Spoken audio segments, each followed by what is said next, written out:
Next point बघा, dimensions, important point. So dimensions definition बघा, त्याची काय म्हटलंय. Dimensions of a physical quantity are defined as the powers to which the fundamental units are raised to obtain the unit of that quantity. Example consider करू आपण, म्हणजे मग तुमच्या लक्षात येईल की नेमकं ह्या डेफिनेशन मध्ये काय म्हटलेलं आहे. डेफिनेशन फक्त मी तुम्हाला वाचून दाखवलेले आहे. जर समजा मी कुठलाही एरिया कन्सिडर केला, कशाचा एरिया घ्या, तर त्या एरियामध्ये तुम्हाला दोन लेंथ प्रोडक्ट मध्ये सापडणार. कुठल्याही घ्या, तुम्ही काही कन्सिडर करा. जर समजा मी एरिया ऑफ ट्रायंगल घेतलं, तर मला तिथं काय घ्यावं लागेल, 1/2 बेस इंटू हाईट. मग बेस ही एक लेंथ आहे, हाईट ही एक लेंथ आहे. जर समजा मी एरिया ऑफ सर्कल घेतलं, तर तिथं फॉर्म्युला आहे पाय आर स्क्वेअर. म्हणजे याच्यामध्ये पण रेडियस 2 वेळा घ्यावी लागते. त्यामुळं तुम्ही कशाचाही एरिया जरी कन्सिडर केला तरी त्याच्यामध्ये लेंथ 2 वेळा प्रोडक्ट मध्ये तुम्हाला घ्यावी लागते. मग ते मी असं मानतोय, लेंथ इंटू लेंथ.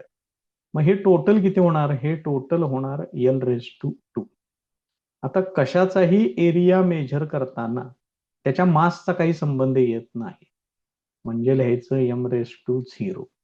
टाइमचा सुद्धा काही संबंध येत नाही, म्हणून लिहायचं T⁻². आणि ह्या सगळ्या टर्म्स एका स्क्वेअर ब्रॅकेटमध्ये मांडायच्या. यालाच म्हणतात डायमेन्शन्स. मग डायमेन्शन्स मध्ये आपण काय केलेले आहेत, ह्या सगळ्या फंडामेंटल क्वांटिटीज घेतलेल्या आहेत, लेंथ, मास, टाइम, आणि यांच्या घातांकामध्ये काही नंबर्स लिहिलेले आहेत, म्हणजे पॉवर्स मांडलेल्या आहेत. तेच ह्या डेफिनेशन मध्ये सांगितले. काय म्हटले आता बघा परत एकदा definition. Dimensions of a physical quantity are defined as the powers to which the fundamental units are raised. अशा पद्धतीनं फंडामेंटल क्वांटिटीजच्या घातांकामध्ये आपण काही पॉवर्स लिहिलेले आहेत. आता याचा फायदा काय होतो बघा, ते पुढे सांगितलंय. To obtain the unit of that quantity.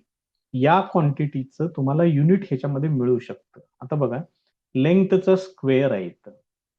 मग लेंथचं SI युनिट आहे मीटर, मग त्याचा स्क्वेअर म्हणजे metre square.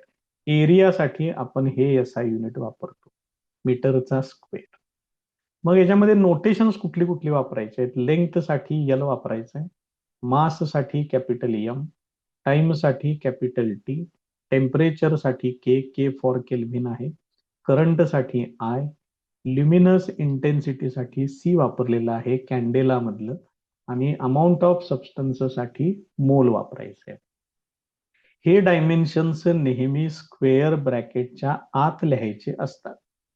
A physical quantity can be expressed in different units. एखादी फिजिकल क्वांटिटी तुम्ही वेगवेगळ्या युनिटमध्ये मांडू शकता, पण त्यांचे डायमेन्शन्स मात्र काय असतात, सेम असतात. आता इथं मी एरिया कशामध्ये मांडला, मीटर स्क्वेअर मध्ये मांडला. हाच एरिया मी सेंटीमीटर स्क्वेअर मध्ये पण मांडू शकतो CGS सिस्टम मध्ये, पण डायमेन्शन मात्र असेच राहणार. डायमेन्शन मध्ये काहीही चेंज होणार नाही. The dimensions of a physical quantity can be determined from its definition or it's formula. त्या पर्टिक्युलर फिजिकल क्वांटिटीची डेफिनेशन बघा किंवा त्याचा फॉर्म्युला घ्या. त्या फॉर्म्युल्यावरून तुम्ही काय करू शकताय, त्याचे डायमेन्शन्स फाइंड आउट करू शकताय. तेव्हा ही डेफिनेशन खूप इम्पॉर्टंट आहे, आणि परीक्षेमध्ये तुम्हाला कमीत कमी 2 क्वांटिटीचे डायमेन्शन्स काढावे लागतील. त्याच्यासाठी त्याचा फॉर्म्युला वगैरे तुम्हाला माहिती असणं गरजेचं आहे.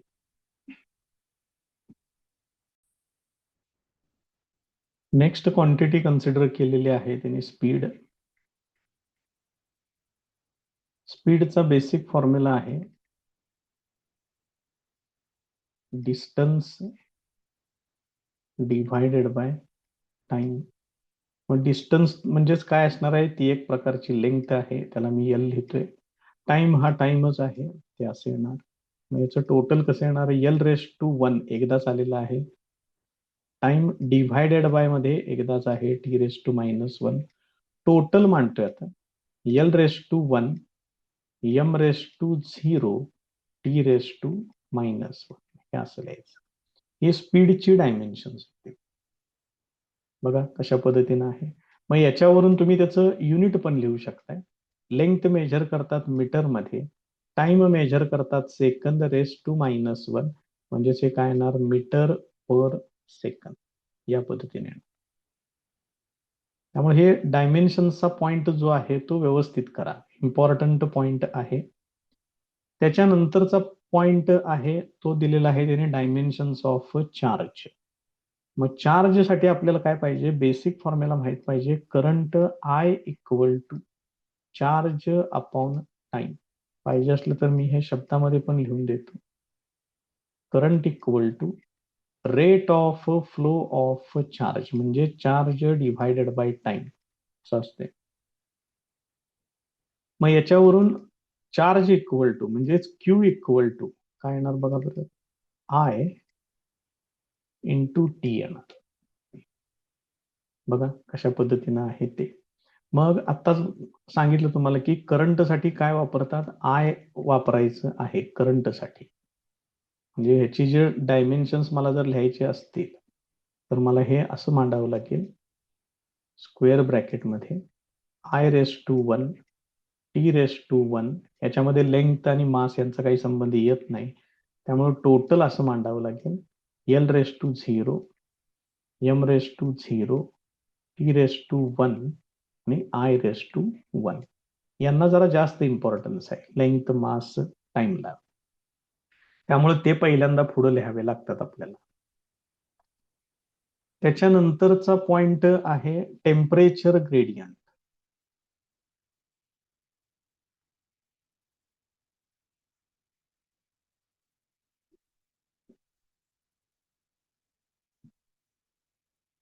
इथून पुढे लक्षात ठेवा, ज्या ठिकाणी ग्रेडियंट येईल तिथं डिव्हायडेड बाय मध्ये डिस्टन्स असणार आहे.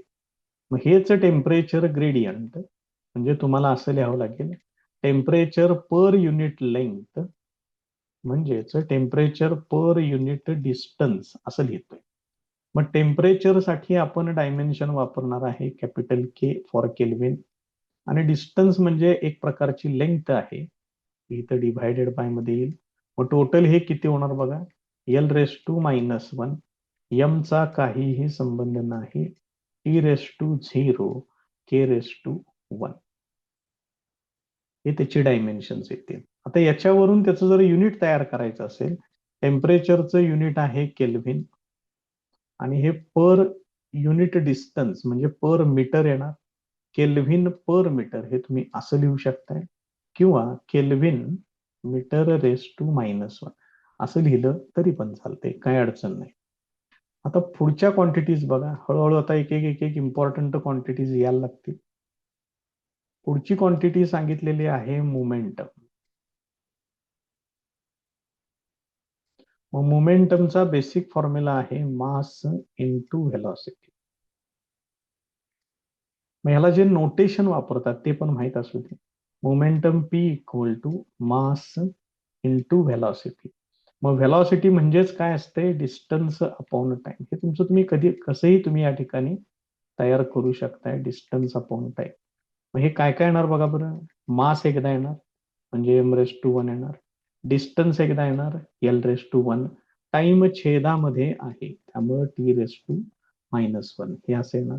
आपण प्रॉपरली त्याला सिक्वेन्स न मांडून घेऊया, L raise to 1, M raise to 1, T raise to -1. आता याच्यावरून याचं एसआय युनिट तयार करूया. लेंथ साठी मीटर, मास साठी किलोग्रॅम आणि सेकंद रेस टू -1. म्हणजे हे कसं येणार, किलोग्रॅम मीटर पर सेकंद. हे त्याचं डायमेन्शन आहे, डायमेन्शन आणि त्याचं एसआय युनिट. त्यामुळे हे व्यवस्थित जरा तयार करा, ह्याच्यावरून तुम्हाला युनिट्स सुद्धा समजतील जे खूप महत्वाचे आहेत. त्यांना सेपरेट मार्क्स आहेत. युनिट नाही लिहिलं तर अर्धा मार्क कट करण्याची प्रोव्हिजन सुद्धा आहे. त्याच्या पुढे जाऊया आता आपण. त्याच्या पुढची टर्म आहे force. Force equal to mass into acceleration असं आहे. मग सगळ्यात पहिल्यांदा आपल्याला एक्सेलरेशन माहित पाहिजे. एक्सेलरेशन म्हणजेच चेंज इन व्हेलॉसिटी. व्हेलॉसिटी मधला चेंज आहे डिव्हायडेड बाय टाइम. मग चेंज इन व्हेलॉसिटी म्हणजे तिथं काय येणार, व्हेलॉसिटीच कॅल्क्युलेशन तुम्हाला करावं लागेल. मग व्हेलॉसिटी म्हणजेच काय, डिस्प्लेसमेंट डिव्हायडेड बाय टाइम, किंवा स्पीड म्हणजे काय, डिस्टन्स अपॉन टाइम घ्यावं लागेल. मग ते मी असं म्हणतोय, distance divided by time divided by परत एकदा टाइम येणार. मग हे टाइम इथं खाली घ्या, म्हणजेच हे काय येणार, डिस्टन्स डिव्हायडेड बाय टाइमचा स्क्वेअर येणार. आता in terms of fundamental quantities जर मी घेतलं, डिस्टन्स म्हणजे तिथं लेंथ येणार, टाइम म्हणजे टी येणार, आणि छेदामध्ये आहे टीचा स्क्वेअर. हेच जर मी इथं वरती घेतलं तर L⁻⁴ T⁻², आणि मला जर पूर्ण डायमेन्शन्स ह्याचे जर लिहायचे असतील, हे कोणाचे आहेत, एक्सेलरेशनचे, इथं मी त्याला स्क्वेअर ब्रॅकेटमध्ये टाकतोय. एक्सेलरेशनचे पूर्ण डायमेन्शन्स मला लिहायचे असतील, L⁻⁴ M⁻⁴ T⁻², हे लिहावं लागेल. आता मला फोर्सचे डायमेन्शन्स पाहिजे. मग फोर्सचे डायमेन्शन्स म्हणजेच मासचे डायमेन्शन्स घ्यावे लागतील आणि एक्सेलरेशनचे डायमेन्शन्स घ्यावे लागतील. म्हणजेच हे काय होणार बघा, कशा पद्धतीने येणार. मास साठी इथं लिहितोय M⁻⁴. एक्सेलरेशनचा आत्ताच आपण तयार करून घेतलेला आहे, L⁻⁴ M⁻⁴ T⁻², अशा पद्धतीनं. मग हे टोटल काय होणार इथं, फोर्सचे डायमेन्शन्स म्हणजेच L⁻⁴ M⁻⁴ T⁻², हे अतिशय महत्वाचे डायमेन्शन्स आहेत फोर्सचे. लक्षात कसं ठेवायचं बघा, फोर्ससाठी 1 1 -2 असं लक्षात ठेवायचं. त्यामुळे फोर्सचे डायमेन्शन्स विचारले की इथून पुढे आपण डायरेक्ट हे लिहिणार आहे. आता ह्याचं SI युनिट कसं तयार होते बघा, लेंथ साठी मीटर आहे, मास साठी किलोग्रॅम आहे, टाइम⁻², सेकंड⁻², ह्यालाच मी असं लिहितोय, किलोग्रॅम मीटर पर सेकंड स्क्वेअर. हे SI युनिट आहे फोर्सचं. त्याच SI युनिटचं कन्व्हर्शन कशात केलेलं आहे, 1 न्यूटन. त्यामुळे हे लक्षात ठेवा, 1 न्यूटन म्हणजे 1 किलोग्रॅम मीटर पर सेकंड स्क्वेअर असते. इम्पॉर्टंट पॉइंट लक्षात ठेवा, ते माहिती असू दे. आणि फोर्सची डायमेन्शन्स सुद्धा माहित असू दे, खूप महत्वाचं.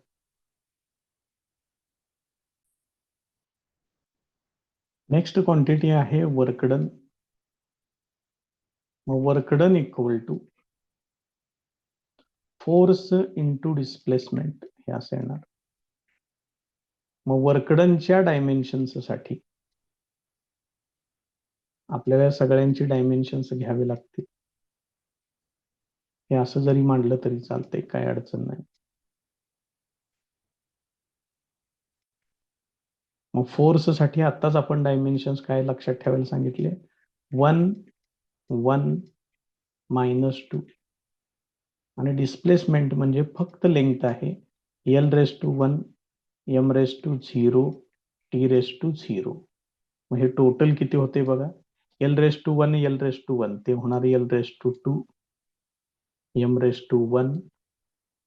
T⁻², हे येणार वर्क डनचे डायमेन्शन्स. त्याच्यानंतर आहे power.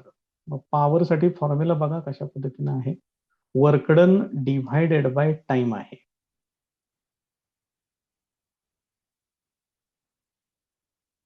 Power equal to work done divided by time. मग वर्क डनचे डायमेन्शन्स आत्ताच आपण काढलेले आहेत, L⁻², M⁻⁴ T⁻², divided by time एकटच आहे, t⁻1 लिहिलं तरी चालतंय डायरेक्ट, काही अडचण नाही.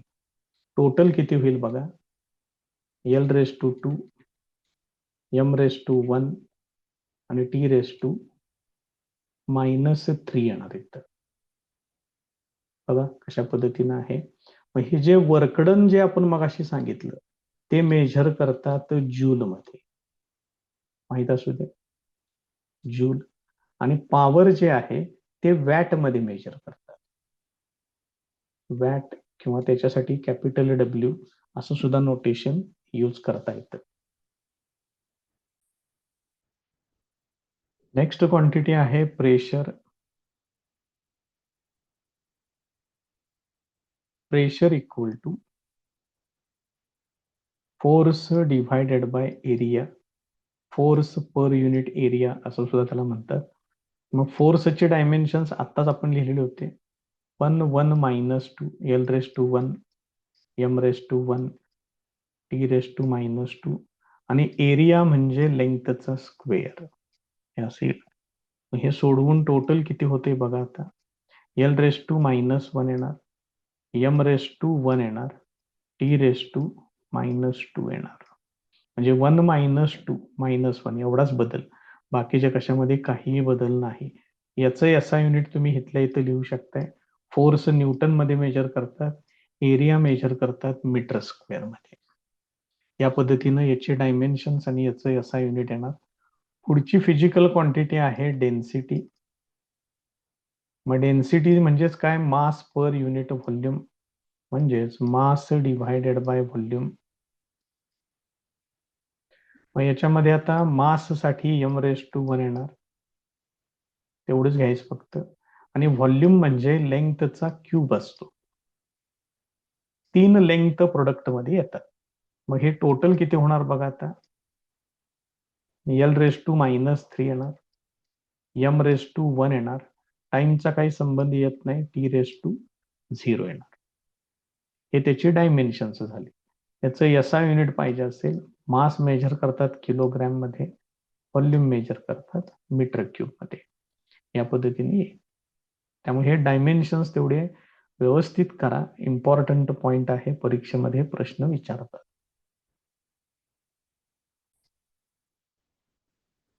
नेक्स्ट पॉइंट आहे यूज ऑफ डायमेन्शनल अनालिसिस.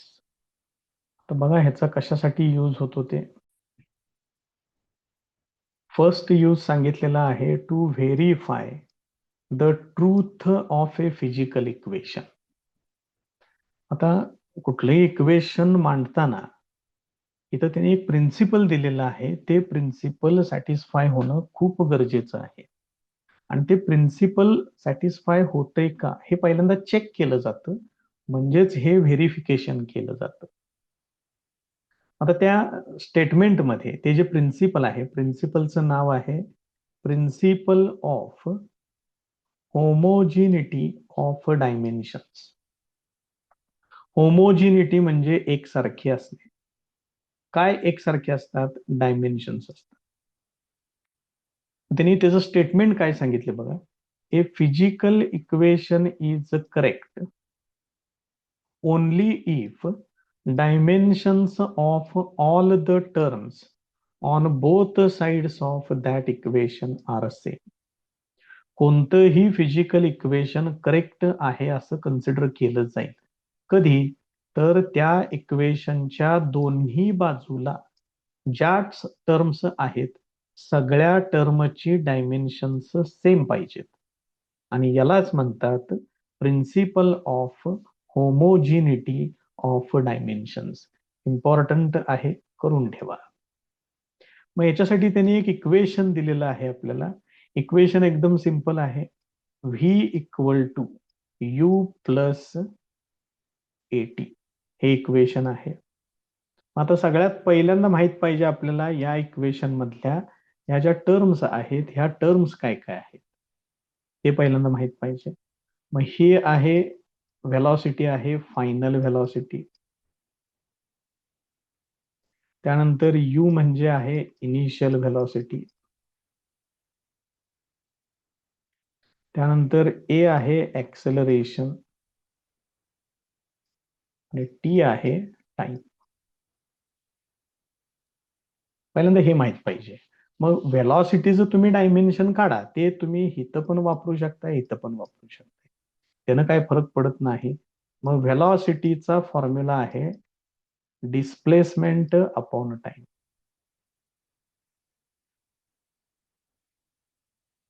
हा व्हेलॉसिटीचा बेसिक फॉर्म्युला येणार. त्यामुळं व्हेलॉसिटीची डायमेन्शन्स जर तुम्हाला पाहिजे असतील तर तुम्ही काय घ्यायचं इथं, डिस्प्लेसमेंटचं डायमेन्शन येणार L⁻⁴ टाइमचं डायमेन्शन येणार T⁻⁴ डिव्हायडेड बाय मध्ये आहे ते. हे टोटल किती होणार मग, L⁻⁴ मासचा काही संबंध नाही, m⁻⁴ आणि T⁻⁻⁻⁴. हीच डायमेन्शन व्ही ची पण आहेत, हीच डायमेन्शन्स यू ची पण आहेत. म्हणजे या डाव्या बाजूचे ह्या इक्वेशनच्या लेफ्ट साइडच्या पहिल्या क्वांटिटीचे डायमेन्शन, राईट साइडच्या पहिल्या क्वांटिटीचे डायमेन्शन्स हे तर सेम आहेत. आता राहिलं कोण, ए इंटू टी. ए म्हणजे आहे ऍक्सेलरेशन. मग ऍक्सेलरेशनला प्रत्येक वेळेला ते सोडवत बसण्यापेक्षा तुम्ही एक लक्षात ठेवा, ऍक्सेलरेशनचं सगळ्यात बेस्ट एक्झाम्पल म्हणजे स्मॉल जी. आणि स्मॉल जी ची व्हॅल्यू असते 9.8 मीटर पर सेकंद स्क्वेअर. आपल्याला हे महत्वाचं आहे. म्हणजे जर तुम्ही ऍक्सेलरेशनचं युनिट जर लक्षात ठेवलं तर ऍक्सेलरेशनसाठी डायमेन्शन्स तुम्ही डायरेक्ट त्याच्या युनिट वरून लिहू शकताय. आता बघा बरं, इथं काय आहे, मीटर आहे. मीटर याचा अर्थ L⁻⁴ येणार. त्यानंतर डिव्हायडेड बाय मध्ये टाइमचा स्क्वेअर आहे म्हणजे टीचा स्क्वेअर येणार. म्हणजे याचे डायमेन्शन्स काय येतील, L⁻⁴ m⁻⁴ आणि T⁻⁻² येणार. आता ही टर्म काय बघून घ्या, ही टर्म आहे ए इंटू टी आहे. म्हणजे तुम्हाला डायमेन्शन्स असे घ्यावे लागतील, ऍक्सेलरेशनची डायमेन्शन्स आणि टाइम टी ची डायमेन्शन्स घ्यावे लागतील. त्याच्यातल्या ऍक्सेलरेशनची डायमेन्शन्स तयार आहेत, L⁻⁴, m⁻⁴, T⁻⁻² आणि टाइम साठी येणार T⁻⁴. देअरफॉर फायनल डायमेन्शन्स याचे ए इंटू टी चे हे काय येतील, L⁻⁴, m⁻⁴ आणि T⁻⁻⁻1 म्हणजे -2 + 1 यांची तेवढी बेरीज होईल. मग याचे पण डायमेन्शन्स असे येतात. मग पहिल्या दोन टर्मचे डायमेन्शन्स ते पण तेच येतात. याचा अर्थ हे जे इक्वेशन दिलेलं आहे त्या इक्वेशन मधल्या तीनही टर्म्सची डायमेन्शन्स सेम आहेत.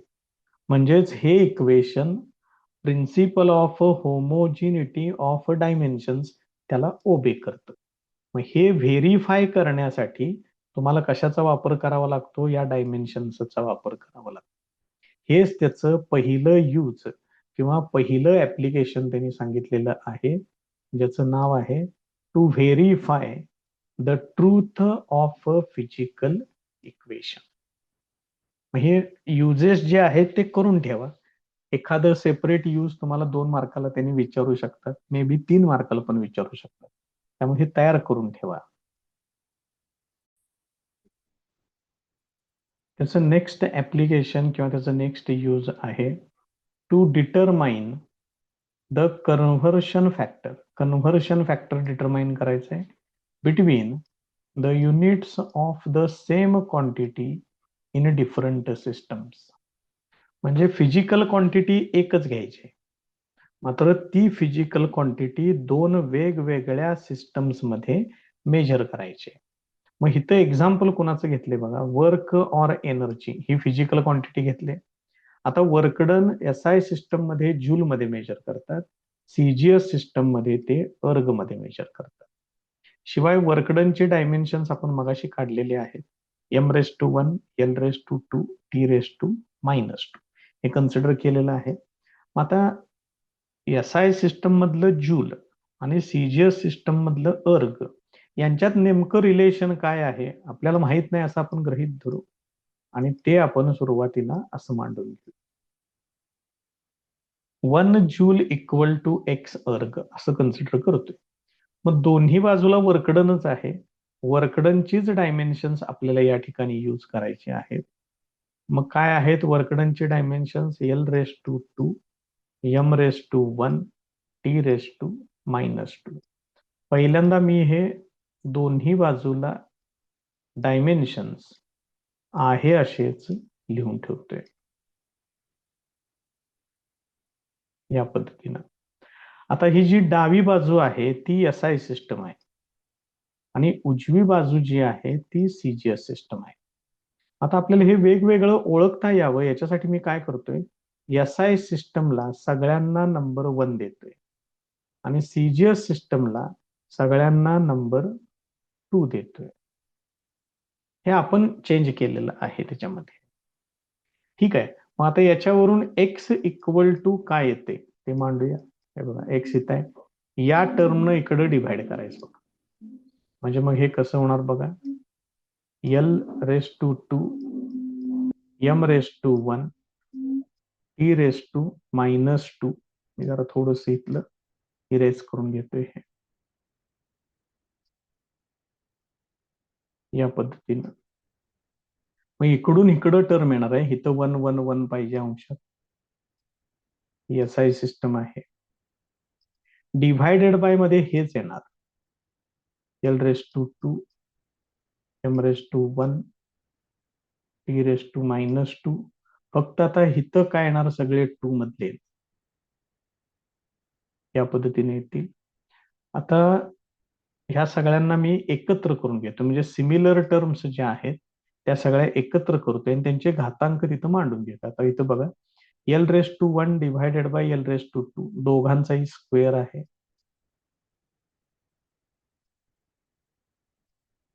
हे असं मांडतो. मासच्या बाबतीत बघा काय परिस्थिती आहे. M raise to 1 divided by M raise to 2 दोघांच्याही घातांकात 1 आहे. टाइमच्या बाबतीत T raise to 1, T raise to 2 raise to -2 या पद्धतीनं करून घेतलेलं आहे इथं. आता काय करायचं, आता त्यांचं SI सिस्टम मधले जे आहेत, लक्षात ठेवा फक्त 1 जे वापरले ते SI सिस्टमसाठी आणि 2 वापरले ते CGS सिस्टमसाठी आहे. मग आता मी इथं काय करतोय, त्यांच्या व्हॅल्यूज त्यांच्या युनिटसाठी काय वापरायचं ते त्या ठिकाणी वापरून घेतोय. लेंग्थ SI सिस्टम मध्ये मेजर करतात मीटर मध्ये, CGS सिस्टम मध्ये मेजर करतात सेंटीमीटर मध्ये. घातांकात 2 येणार. मास साठी SI system kilogram, CGS system gram raise to 1 येणार. टाइम मध्ये दोन्ही ठिकाणी सेकंदच वापरतात. ते आहे असंच लिहिलं तिथं, सेकंड डिवायडेड बाय सेकंद. आता काय करायचं याच्यामध्ये, सगळ्यांना एकाच सिस्टम ऑफ युनिट मध्ये आणायचं. म्हणजे आता इथं मीटर आहे, मीटरला मी सेंटीमीटर मध्ये कन्वर्ट करतोय. मग एका मीटरचे सेंटीमीटर होतात 100, म्हणजेच 10चा स्क्वेअर. इथं सेंटीमीटर येणार. डिव्हायडेड बाय मध्ये पण सेंटीमीटर येणार, त्याचा स्क्वेअर येणार. त्याच्या पुढे किलोग्रॅम, एका किलोग्रॅमचे ग्रॅम होतात 1000, म्हणजे 10⁻³ ग्रॅम. डिव्हायडेड बाय परत ग्रॅम येणार, 10⁻1. हे कॅन्सलच केलं इथं, त्यामुळे याच्या पुढे काही लिहितच नाहीये मी आता. So this is equal to, सोडवूया त्याला आता. हे आपण एक्स ची व्हॅल्यू काढतोय हे विसरू नका फक्त. इथं सेंटीमीटरला सेंटीमीटर कॅन्सल होईल, ग्रॅमला ग्रॅम कॅन्सल होईल. 10 स्क्वेअरचा स्क्वेअर म्हणजे 10⁻4 येणार. 10⁻³ आहे असं शिल्लक राहील. त्यामुळे हे किती येणार, x इक्वल टू 10⁻7 येणार. देअरफॉर 1 जूल इक्वल टू 10⁻7 अर्ग. मग हे वर्कडनचे 2 सिस्टम ऑफ युनिट मधली 2 युनिट्स आहेत. एक आहे जूल SI सिस्टम मधलं, दुसरं आहे अर्ग CGS सिस्टम मधलं. तर यांच्यातला कन्व्हर्शन फॅक्टर आहे 10⁻7. तर हा कन्व्हर्शन फॅक्टर तुम्ही युनिट्सचा किंवा डायमेन्शन्सचा वापर करून फाइंड आउट करू शकता.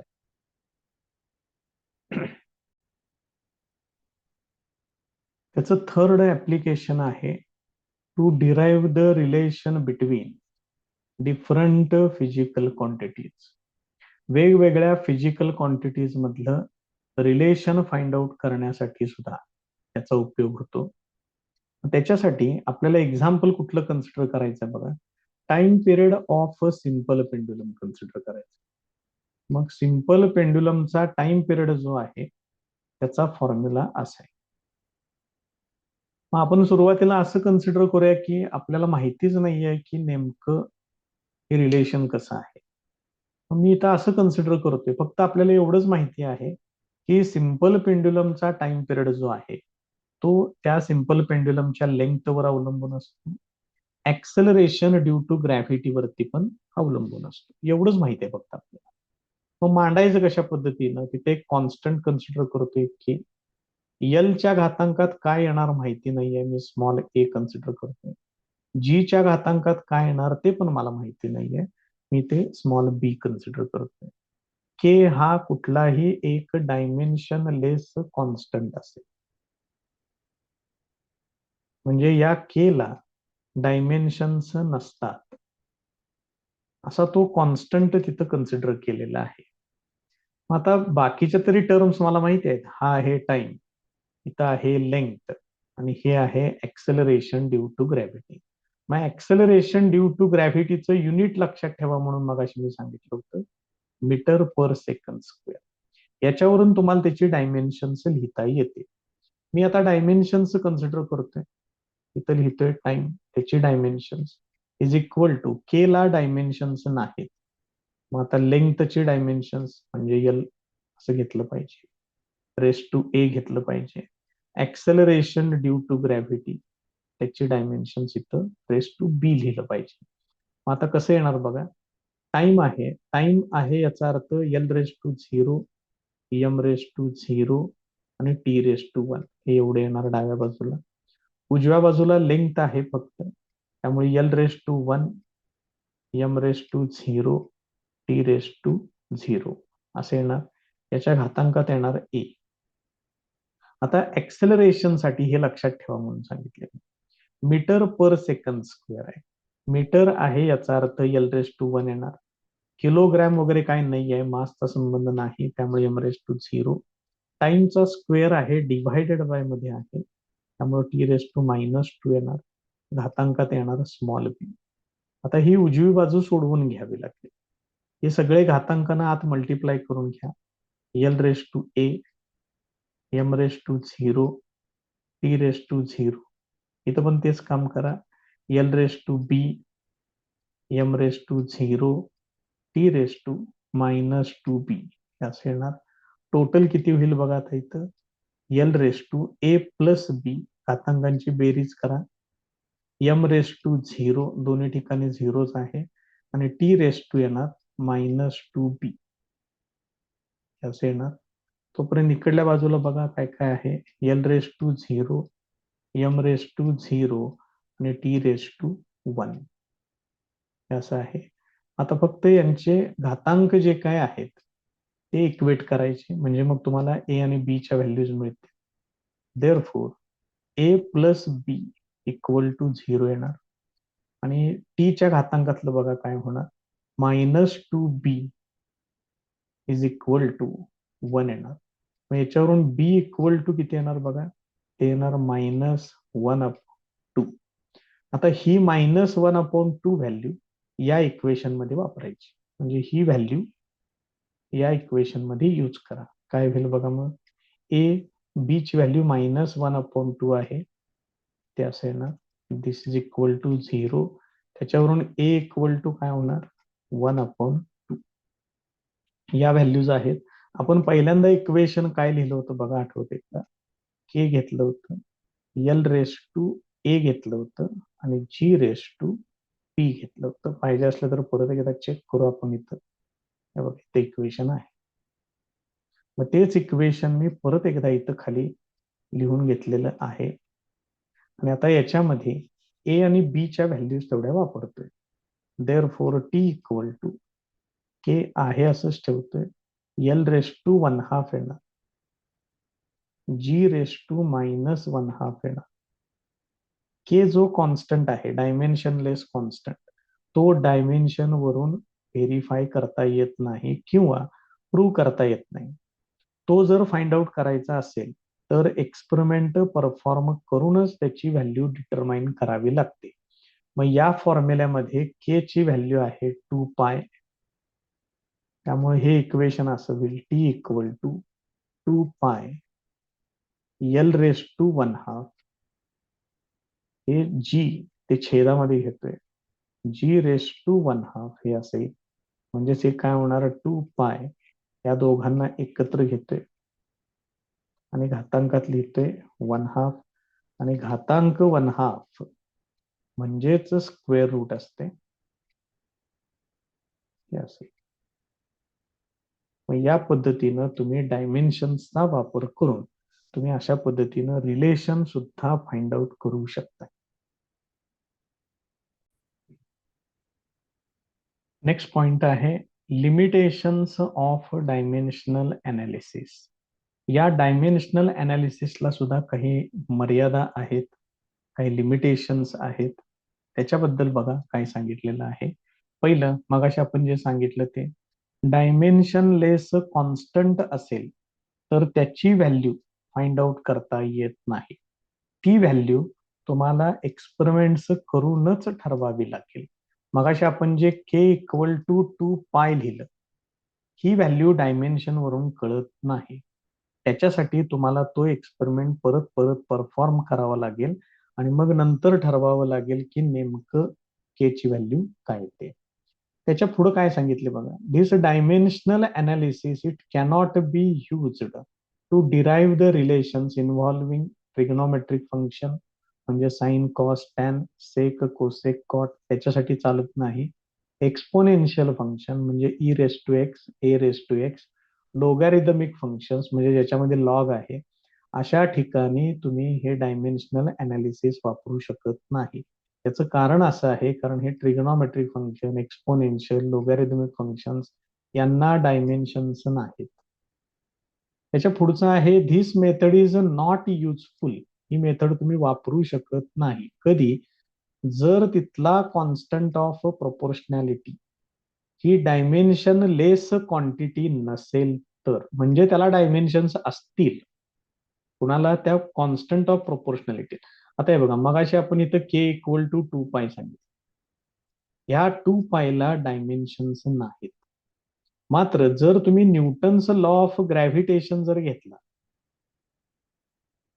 हा फॉर्म्युला आहे त्याचा, हे झालंय तुम्हाला, तर याच्यामधला जो कॅपिटल जी आहे हा प्रोपोर्शनॅलिटी कॉन्स्टंट आहे, मात्र त्याला डायमेन्शन्स आहेत. लक्षात घ्या, त्याला डायमेन्शन्स आहेत. तशा परिस्थितीमध्ये ही मेथड तुम्ही वापरू शकत नाही. त्यामुळे आता इथं बघा काय म्हटले, this capital G it has dimensions, hence dimensional analysis cannot be used in this equation. या इक्वेशनला तुम्ही डायमेन्शनल अनालिसिस वापरू शकत नाही. आणि अजून एक पॉइंट त्यांनी सांगितलेला आहे, if the correct equation contains some more terms of same dimension. तर एखादं इक्वेशन आहे आणि त्याच्यामध्ये एकापेक्षा जास्त टर्म्स आहेत. समजा मी एक साधं इक्वेशन मांडलं, एस इक्वल टू हे असं आहे, ut प्लस 1/2 at². हे महत्वाचं इक्वेशन आहे. मग काही ठिकाणी इक्वेशन असं पण घेतात फक्त. आता आपल्याला या इक्वेशनचा अभ्यास आपला तयार आहे, त्यामुळे आपण सांगू शकतो की याच्यामध्ये ही एक टर्म अजून येते. पण अशी जर दुसरं इक्वेशन असेल जे तुम्हाला माहित नसेल, की ज्याच्यामध्ये एकापेक्षा जास्त टर्म्स आहेत, तर ते आपण डायमेन्शन वापरून सांगू शकत नाही. बघा लक्षात येते का? आता डायमेन्शनचा वापर केला तर हे पण इक्वेशन बरोबर आहे, हे पण इक्वेशन बरोबर आहे. पण नुसतं एवढंच दिलं तर ही दुसरी टर्म आहे किंवा नाही हे आपण ओळखू शकत नाही. त्यामुळे डायमेन्शन्सचा सुद्धा यूज करून ही दुसरी टर्म फाइंड आउट करणं शक्य नाही. तर लिहिलेलं आहे बघा. Both terms cannot be determined. हे त्याचं ड्रॉबॅक आहे, हे त्याचं लिमिटेशन आहे.